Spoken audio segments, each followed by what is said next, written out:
കാക്കവയലിൽ നിന്നും നേരെ കാരാപ്പുഴ ഡാമിലേക്ക്. അവിടെ ധാരാളം ആക്ടിവിറ്റികളുണ്ട്. പാക്കേജ് എടുത്ത് ആദ്യം സിപ്പ് ലൈനിൽ കയറാൻ ഇഷയും ഹിബയും തയ്യാറായി. ജീപ്പിൽ കയറി അവർ നേരെ സ്റ്റാർട്ടിംഗ് പോയിന്റിലേക്കും ഞങ്ങൾ എൻഡിങ് പോയിന്റിലേക്കും പോയി. ഇടയ്ക്ക് വെച്ച് നിന്നു പോകുന്നവരെ അവർ സഹായിക്കുന്നുണ്ടായിരുന്നു. ഇഷയും ഹിബയും വരുന്നുണ്ട്. ഹിബ പെട്ടെന്നെത്തി. ഇഷ അവിടെ നിന്നുപോയി.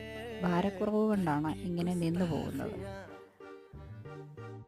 അടുത്തെത്തിയപ്പോൾ നിന്നു പോയതുകൊണ്ട് ഒരു റോപ്പ് എറിഞ്ഞു കൊടുത്തു. രണ്ടാം തവണ അതിൽ പിടിച്ച് അവൾ തിരിച്ചെത്തി. മുറ്റത്തേക്ക് പോലും മകളെ ഇറക്കാൻ മടിക്കുന്ന അപ്പനോട് പറഞ്ഞപ്പോൾ വിശ്വസിച്ചില്ല. ഇത് കാണുമ്പോൾ ഇനി എന്താകുമോ എന്തോ.